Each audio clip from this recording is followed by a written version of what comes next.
If you're dealing with a lower body injury, whether that's knee pain, hip pain, ankle pain, here are 5 exercises that will help the pain or stop you from getting injured in the future.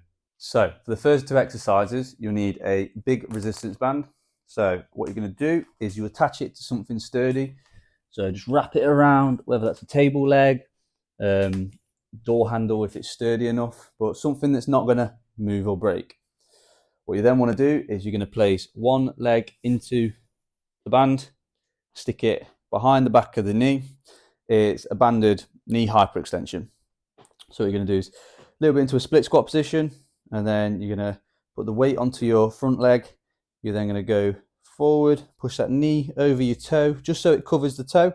You're then going to come back, hyperextend the knee, activate the quad and squeeze, and then you're going to go back through again, and then you repeat this 10 to 15 times depending on your actual aim.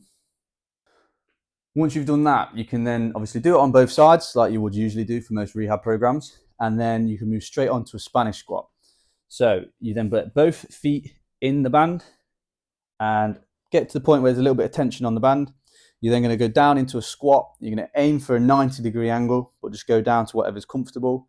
And the theory behind this is the band is going to be wanting to pull the knees over your toes, which will force your quads to engage and pull the knee back.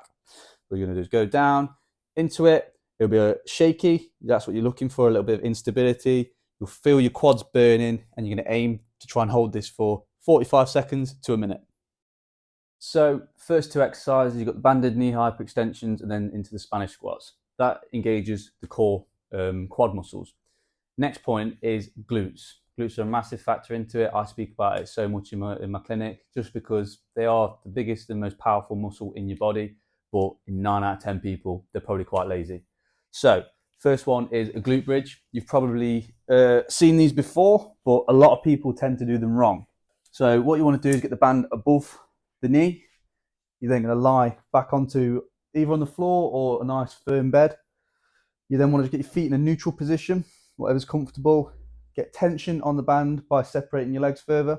And this is when people make a lot of people make the mistake. They just go through and they think they're doing a hip thrust. The real most important part is hands on your pelvis, and the first movement should be a hip tilt. So it is a slight little movement here, just a hip tilt. The way to check you're in the right position is you move your hand and it should be able to slide under the bed and the bum is off the bed, but then your lower back should still be on the bed. That is your starting position. And then from that point, you would then drive through, squeeze the glutes at the top to engage them, then come back through again. First few times, I would reset that hip tilt until you've got that muscle memory. Most important thing to realize is if your hamstrings are engaging, it's because your feet are too far away from your bum. If your feet are too close, you'll feel a stretch on the front of your quads. So just find that sweet spot. And then if your lower back starts to engage, it's because you've let that hip tilt drop and then you're arching your back. And straight from that, once you've done the hip thrusts, or the glute bridges as people call them, you can then go into a clamshell. This one I say is the easiest exercise to know if you're doing right or wrong. You want your heels in line with your hips, hips in line with your shoulder. You then want to lean forward. You don't want to be sat upright like this because people make that mistake. You want to lean over like this, and then you grab your thumb, bring it round to the back of the glute, right at the top, and you press your thumb in there. Keeping your heels together, you then just open up just like a clam, hold for a second, back down, and the way to know you're doing it right is you should feel that glute muscle harden with your thumb. And again, you repeat it for the sets and reps given. Final exercise, this one's going to be for your tib anterior, so your shin muscle. What this one's going to do is it's going to strengthen up the ankle and it's going to help the knee as well. For this, you need a kettlebell. You can substitute this for tib raises. So a lot of people have probably seen these where you're basically just coming through, stood upright, but you're bringing your heels up, just like a calf raise, but for your shin muscle. For this, I find it better because you can progressively overload this with the weight. What you're going to do is you're going to sit on a flat bench. You kind of want to keep your knees straight. The reason why a kettlebell is good is because you can hook your feet around it. And then all you're going to do is just a simple curl, but with your ankle.